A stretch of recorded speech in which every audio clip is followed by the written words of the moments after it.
proud of, because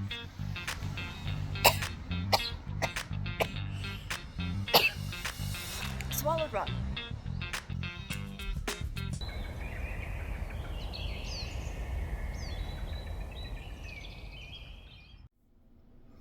Is it just me, or is it getting a lot harder to lose the weight the older we get? When I first started gaining weight, it was after my first kid.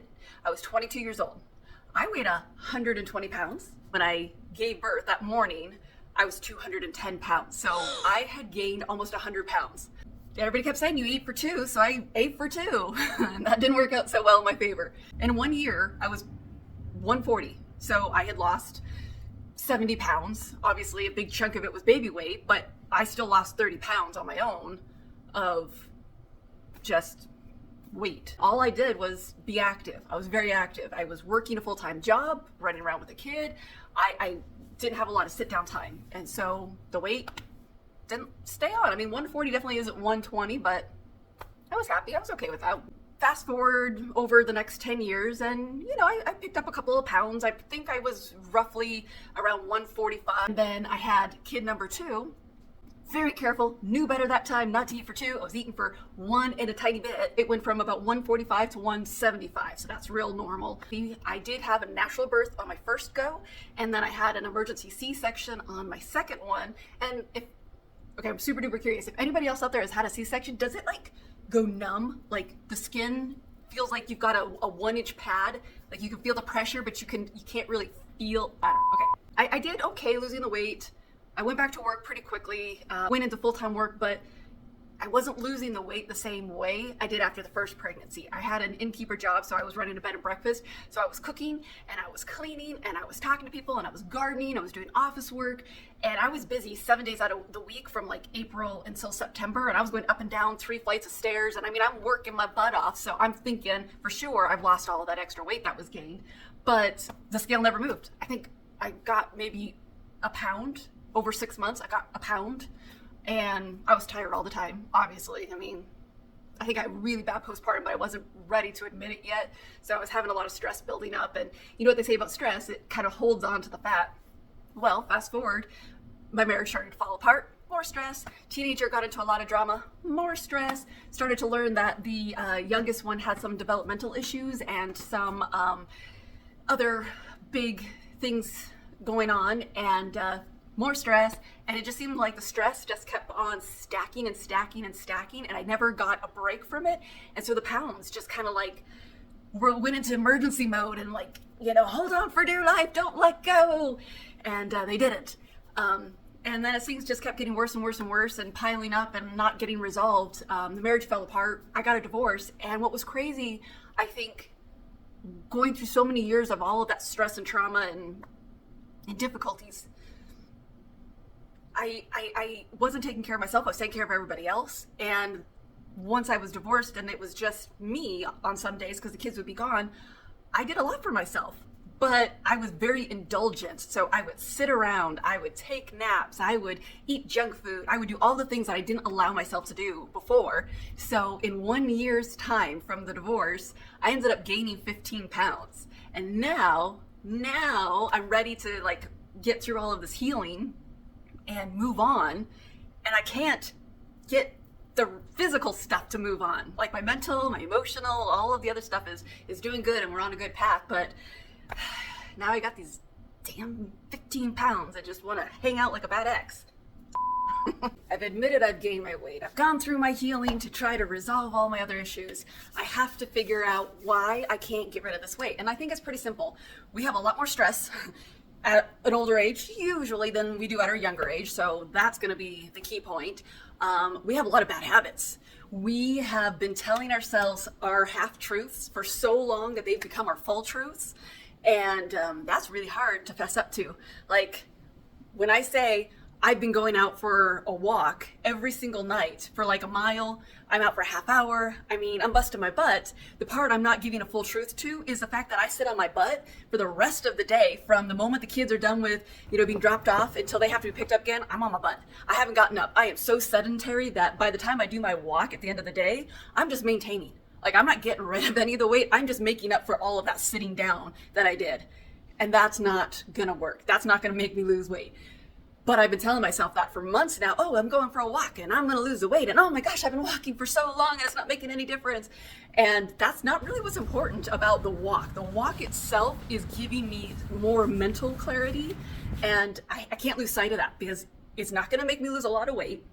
Not when I'm sitting on my butt, but what it will do is it'll help me kind of sort through my day. I noticed when I was going on my walks, I slept better at night. I had a lot more patience. Even if I was tired, I had a lot more patience for the kids. And then when I got bummed out that a month and a half had gone by, and there was no difference on the scale, I was like, well, screw it. I'm not gonna sit here and bust my butt going on walks all up and down the neighborhoods, looking like a crazy person, singing to my songs as I'm jogging along. I'm not jogging, there's no jogging. Then I'd rather just sit and watch a show or read a book. That's a half truth. And the full truth that I need to understand is the walk is giving me my emotional and mental support that is helping me through my healing process and giving me a stepping stone to build off of. So my next half truth that I have to work on is when I tell myself I've been busting my butt and I have been putting in all of the work and I'm not seeing the results. Like I did a 30-day challenge, I was doing a workout every single day.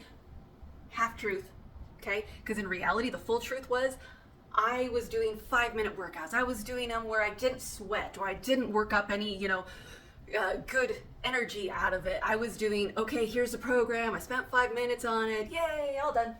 And then I'm trying to tell myself that I just did a workout. Well, no, I moved around and I watched other people look freaking amazing in their workout gear, but I didn't actually do what they were doing and putting in the full energy and effort.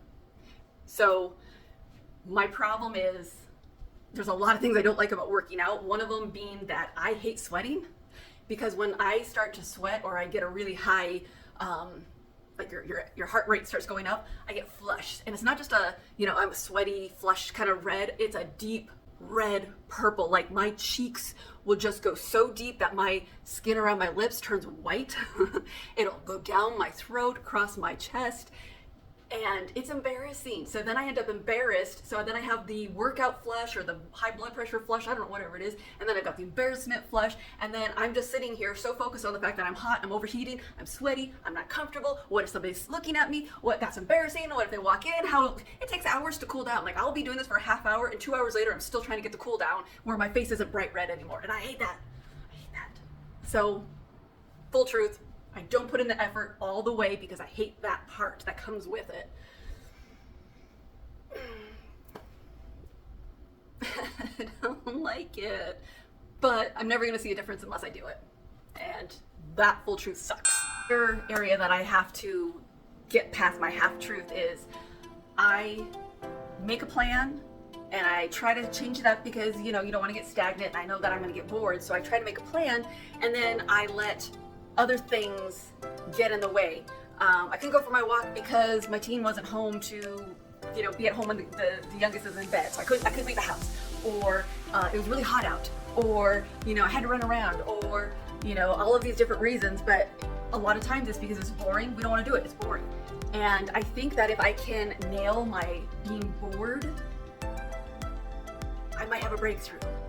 But I have to figure out what I can reward myself with because I'm a little bit stingy. I don't got a lot of extra money. So I'm not going to go on a shopping trip. I'm not going to go get my nails done or my hair done or, take myself out to eat or whatever. But I've got to be able to piece something together that at the end of the week, if I've done a good job, I'm excited for it and I feel good. And I kind of, that the dog does the trick for the treat and, the kid does their chores for the allowance. And it's no different for me. I've got to give myself something that puts in my brain that this is going to pay out outside of what I see, because that's going to take a lot longer. So I have to give myself something else to get motivated on. And if I'm sore, which I like the burn, as I'm working, it feels good. But what I don't like is when there's those awkward muscles that get really sore, like the muscles you didn't know you had. You didn't know that they could get sore until you go to pick something up or you go to bend or, cough. And then all of a sudden you're like, oh, ow, oh, I'm hurt. But you're just, moving a muscle that hasn't had to move in God knows how long. So it's like brushing the dust off so it can actually function again. So yeah, I gotta put my pieces together. I gotta get an reward system. There's a lot of reasons why I really want to lose weight and get into a healthier lifestyle. I mean, obviously, the major one is that I don't have as many clothes as I want to. So I go through the closet and I'll spend 10 minutes going back and forth trying to figure out what to wear. Not because I got too many options, but because I literally only have 2 or 3 options that I feel comfortable in. And half the time, they're already in the laundry. And then, of course, if I don't have any clothes that I'm comfortable wearing, I end up not going out anywhere because it's not a lot of fun when you're pulling and tugging on your clothes. So just the thought of leaving makes me stress out about what I'm wearing or what I can wear, or where is it gonna be? Is it gonna be hot? Can I wear something thicker so that I can cover up? And yeah, so going out doesn't really bring me joy anymore. And that sucks. I used to love it. Probably the biggest thing outside of my own personal needs for losing weight and getting a little healthier is for my kids. My youngest has so much energy and she has a really hard time regulating her emotions. Are really big. And so when I can't come out and see what she's doing or spend time with her, she gets really worked up and it's like a rejection feeling. Mom doesn't want to come out. Mom doesn't want to play with me. Mom doesn't want to be around me. And it's not bad. It's just I can't keep up. I'm out of breath and you know, I don't have the motivation and the drive because of all the other issues that are going on or just kind of dragging me down.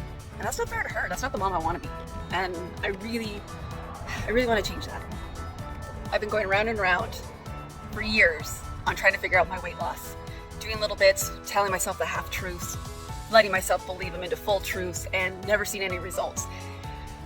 And the part that really sucks, and we've all heard this one so many times or variations of this, but nothing will change until you change. Oh, it's so simple, it's so frustrating, but it's really true. If you don't make a big enough change, you won't see a big enough change happen, right? You're gonna get the change you put in. You put in a little tiny change, you got a little tiny change. You didn't do your change for very long, well, your change didn't last for very long. I'm gonna put in a lot more work, a lot more planning, a lot more effort, a lot more steps. Really the fail-safes that I fall back on and I end up not doing so great because of a bad day, and then I scrap everything because I suck.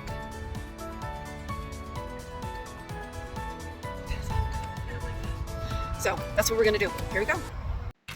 Wow, you actually survived my rambling, so thank you so much for that. Quick recap. Number 1 is our stress. We seem to have a harder time losing our weight when we're older because we're always freaking stressed. Number 2, bad habits. And of course, number 3, half-truths. Half-truths are fantastic for telling ourselves whatever we want to. Number 4 are rewards. So basically, we're just saying, do the research, make the plans, jump the hurdles, and taste your success. So thank you so much for hanging in there with me as I did this discovery, and it was amazing.